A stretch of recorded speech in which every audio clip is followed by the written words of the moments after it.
Hey, New Hope. Pastor Tommy here, and it is March 26th, and it's time for a pastoral update and devotional time. And I'm going to do things a little differently today. What I'm going to do is I'm going to read you several verses from the book of Proverbs, and I want you to see if you can discern a theme that comes through as I'm reading.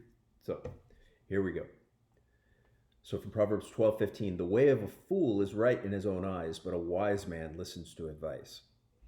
Proverbs 13:16. Every prudent man acts with knowledge, but a fool flaunts his folly. One who is wise and cautious turns away from evil, but a fool is reckless and careless. Proverbs 14:16. Proverbs 17:28. Even a fool who keeps silent is considered wise. When he closes his lips, he is deemed intelligent. And then finally, Proverbs 18:2. A fool takes no pleasure in understanding, but only in expressing his opinion. So as I read those verses, did you hear a theme coming through? Did you think, I wonder what he's going to talk about? If you thought to yourself, social media, you're right.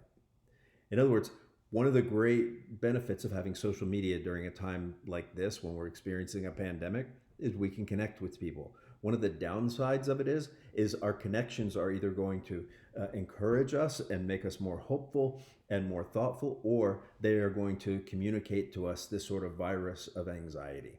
And so I thought I would give you my own personal rules for posting on social media. These aren't your rules, these aren't a mandate for you, but they will keep you from being a fool. Rule number one. Rule number one, before you post anything, ask yourself if what you're about to post contributes to connection and hope, or whether it is divisive and political. Let me tell you something. I know some of you guys hate the president. I know some of you guys love the president. And if you wanted to go someplace to hear what a horrible, terrible, disgusting job the president is doing with every single thing that ever happened in all of history, just go to CNN or MSNBC.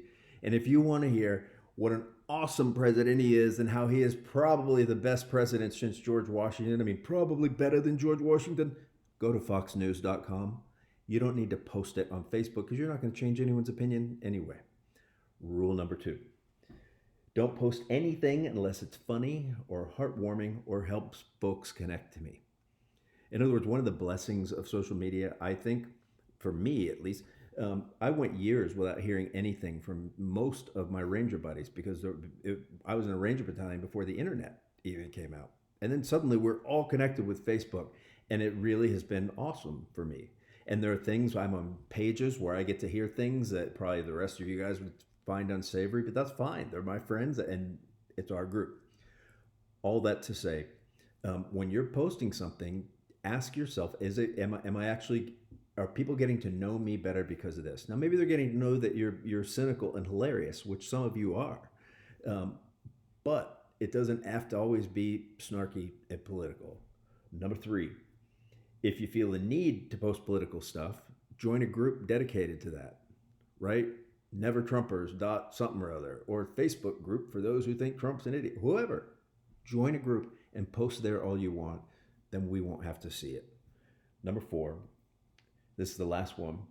If you're tired of seeing people post stuff like that, then I'm gonna give you a hint. You can just go up to that little right hand corner of the post and click it I think there's three dots, and it'll pop down and just snooze them for 30 days. If you're saying, you know what, this guy's being a jackass and I'm just tired of seeing their post, then snooze them. You don't have to look at it. In other words, I would encourage you to not post stuff like that, but if people do and you don't want to read it, then just snooze them. Now, the last thing I point out to you, some of you flinched when I said jackass, didn't you? That was because I wanted to get your attention. This weekend, when I preach, we're looking at the Sermon on the Mount, Matthew chapter 5, verses 33 through 37. And on one level, it's about honesty. But on another level, it's about the true nature of profanity. So that'll be streaming live at 10 a.m. on Sunday. Also, if you're a member or attender of New Hope, I'd ask you to be praying for the elders tonight. The elders are meeting to sort of come up with a virus action plan, or at least to take next steps. And so that'll be an important meeting. So thanks for listening. Love you guys, and look forward to when we finally get together. Bye.